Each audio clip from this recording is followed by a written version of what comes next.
Bom dia! Vamos falar agora um pouquinho mais sobre a origem do português, da nossa língua tão amada. Vamos lá? Hoje nós vamos trabalhar a partir da página 33 da nossa apostila, certo? Foco aí na página 33, que tem a minha amiga Mafalda, que eu tanto amo. Oh, Mafaldinha do Quino. Bom, mas aí você olha aí e fala, Patrícia, não tô entendendo. Olha aqui, Mafaldinha. Ela está falando numas línguas estranhas, não é em português. Como é que você quer que eu leia esses 3 quadrinhos? Preste atenção. Na tirinha abaixo, o texto está em francês. Leia e verifique o que é possível entender. Patrícia, eu não sei francês, como que eu vou ler? Amigo, abstrai. Faz de conta que você é um investigador e está vivendo um processo de investigação. Só que o seu material está todo em francês. Pegue um lápis e procure aí algumas palavrinhas que você acha que dá para entender. Deixa eu ver. Alguma palavrinha aqui vai parecer um pouquinho com alguma palavra da língua portuguesa. Circule essas palavrinhas. Tente encontrar algumas, tá? Faça o mesmo com a tirinha do 1.2, que está em italiano, e faça o mesmo com a 1.3, que está em espanhol. Espanhol legal, hein? Espanhol vocês vão saber muita coisa. A Paula deve estar aí, ó, feliz, porque vocês vão olhar e vão identificar muitas palavras que vocês trabalham na aula dela de espanhol, né? Na sequência, vocês vão virar a página e vão ver uma solicitação. Bem assim, ó. Observe que a mesma tirinha foi repetida abaixo, com os balõezinhos em branco. Você já leu a mesma tirinha 3 vezes, em 3 idiomas diferentes. Possivelmente tenha entendido uma parte das falas em um idioma, outra parte em outro. Tente agora preencher os balões com o texto em português. Faça da melhor maneira possível, mas não se preocupe se errar. Esta é apenas uma atividade desafiadora para que você descubra, né, algumas semelhanças e diferenças entre esses 3 idiomas e o nosso. Serviço de investigador, hein?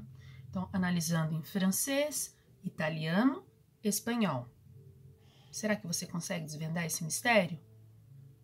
Será que você consegue preencher para mim aí essa sequência de balões aí com o que você acha que está sendo dito naquele quadrinho, naquela tirinha? Vamos lá? Mãos à obra? Façam isso e depois vocês vão perceber que existe uma semelhança entre essas 4 línguas. Sim, existe uma semelhança entre essas 4 línguas. Respondendo às questões das páginas a seguir, vocês vão logo chegar a uma conclusão de que aquela palavrinha que lembra aquela palavrinha em francês que lembra uma palavrinha de português pode ter vindo da mesma origem. Aquela palavra em italiano que tem um som parecidíssimo com alguma palavra da nossa língua portuguesa pode ter vindo da mesma origem. De onde será que vieram todas essas línguas? Vocês são muito espertos, vocês já falaram sobre isso comigo numa aula. Pois é, todas essas línguas vieram da língua mãe, elas são línguas irmãs, né? Essas 4 línguas, elas são línguas irmãs e são faladas por povos diferentes? Sim, mas elas vieram de uma mesma língua mãe. Que língua mãe é essa? Imaginam? Antes da gente falar, então, qual é essa língua mãe, vocês vão aprender a explorar textos informativos. Nós já vimos uma técnica, né, que é aquela de formular hipóteses antes de ler um texto. Eu olho o texto, o título do texto, eu olho os subtítulos e formulo hipóteses a respeito dele, e aí depois eu exploro o texto e eu tiro muito mais proveito, eu aprendo muito mais coisas se eu fizer dessa forma, certo? Não foi isso que a gente aprendeu já? Agora nós vamos aprender a explorar os textos informativos, né? Fazendo essa análise dos títulos, dos subtítulos, né? Fazer a exploração inicial e fazer sempre uma leitura do resumo. Alguns textos informativos trazem um resuminho, né? E é importante fazer a leitura do resumo para que você veja se você vai encontrar ali naquele texto informativo as informações corretas sobre o que você está procurando. Ou se você tem que descartar aquele texto e partir em busca de outro. Importante. Antes de pegar um texto informativo e ler inteiro, temos que fazer uma exploração. E aí, sobre essa exploração e como fazer essa exploração, você vai responder na página 35, certo? Quando você entrar na página 36, você vai ver um título assim: A origem da língua portuguesa. E aí nós temos aqui um texto informativo sobre a origem da nossa amada língua.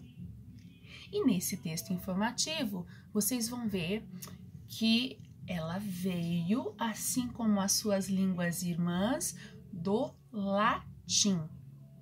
O latim era a língua falada pelos latinos. Quem eram os latinos? Eram quem? Nós estamos falando de Roma, fundação de Roma, Rômulo e Remo, lembra disso?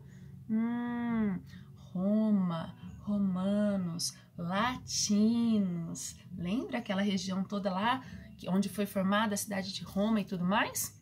Pois é. Bom, mas para falar da origem da língua, a gente tem que falar um pouquinho de história, né? E aí a gente tem que pensar também um pouquinho em geografia. Pensa na Europa, pensa na Península Ibérica, né? Pensa onde fica Roma, lá na Itália.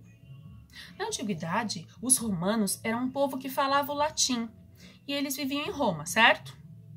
Que era o centro da Itália lá. Lembra da botinha do mapa? Lá no mapa da Europa? Itália, né? A botinha. No centro tinha Roma e eles viviam lá.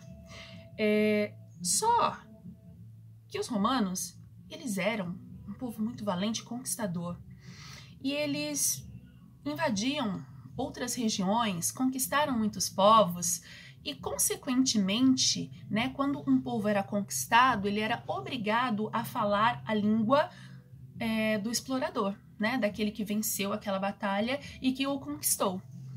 Então, os romanos difundiram a língua deles por várias regiões, muitos e muitos lugares, né? Você pode ver que, por exemplo, no século III a.C., eles invadiram a Península Ibérica, né? Que hoje é ocupada por Portugal, ó, Portugal, de onde veio o nosso português, ó, Portugal, né? E a Espanha. Então, já sei que os romanos estiveram por ali, Portugal, Espanha, certo? E eles conseguiram se impor enquanto língua ali. Só que tinha uma diferença, tá, gente? Não era assim o latim falado igualzinho em todos os lugares. Não. Existia o latim vulgar e o latim literário. O que seria isso, Patrícia? O latim literário era aquele que era quase sempre escrito, né? Ele era estudado nas escolas, ele era usado pelos escritores e pelas pessoas cultas. Ele era cheio de regras e era bem complexo, sabe? E as pessoas invadidas, né? E o povo, a população em geral, né? Nas conversas do seu dia a dia, não usava toda aquela regra complexa do latim literário. Eles acabavam adaptando, né, para o dia a dia, a língua latina. E aí foi que surgiu o nosso latim vulgar. Era quase sempre falado, né? E ele sofreu muitas modificações, né? E como vocês sabem, pensa no Brasil. Lá no Nordeste, a língua portuguesa é falada de uma maneira um pouco diferente. Tem um sotaque, né? Tem as significações diferentes para cada palavra. Lá no Sul tem um sotaque muito diferente. Se hoje, né, falando a língua portuguesa, com acesso à internet, jornais, revistas, né, com uma certa unificação da língua, com mais fácil acesso a essa língua, já é diferente, né? Nós temos diferenças na nossa língua no país. Imagina aquela época que nós não tínhamos, né, acesso a jornais impressos, escritos, falados, internet, veículos de comunicação não tinha a abrangência que a gente tem hoje, né? Então, assim, era a fala, e a fala provocou muitas modificações na língua latina, né? Cada vez que os romanos conquistavam uma região diferente, o latim vulgar, né, o latim falado, sofria algumas modificações. E essas modificações produzidas no latim vulgar é que foram dando origem às novas línguas, porque os povos conquistados acabavam misturando um pouquinho do que eles já tinham com aquele latim vulgar trazido só pela fala, certo? E aí foi nascendo alguma língua diferente.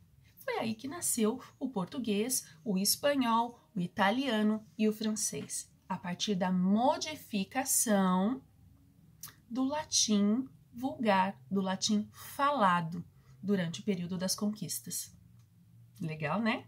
Então, se um dia alguém perguntar para vocês assim, nossa, que língua chata, de onde veio a língua portuguesa? Porque eu já vi muita gente falando. Você vai falar assim, olha, minha língua não é chata, minha língua é riquíssima, ela é maravilhosa, ela tem uma história fantástica, ela tem origem do latim, mas ela é resultado, né, do latim vulgar. Aí você já pode dar uma aulinha, falar, porque existia o latim vulgar e o latim literário, né? O latim literário era aquele escrito pelos escritores, estudados nas escolas, que tinha muitas regras complexas, e tinha um latim vulgar que era usado pelo povo. O latim vulgar foi sendo modificado de acordo com os locais onde os romanos foram chegando com as suas conquistas, porque eles eram um povo conquistador, certo? E aí foram dando origem às línguas que nós chamamos de português, espanhol, italiano e francês. Gostaram de saber disso? Ó, vocês estão chiques, viu?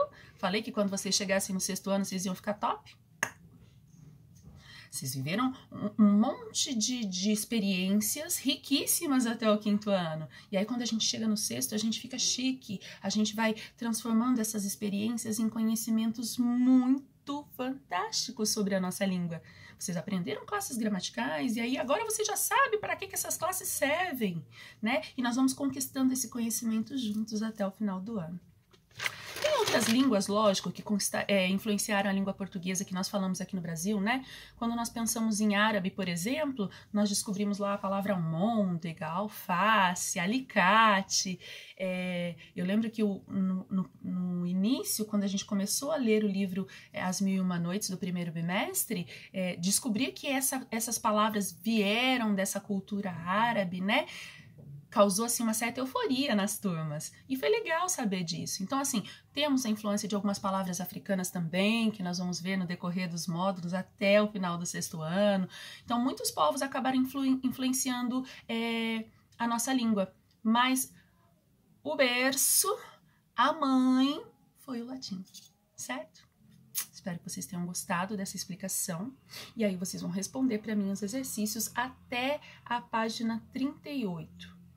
Ok? Depois de tudo que eu falei, depois das leituras que vocês vão fazer lá, vai ficar fácil.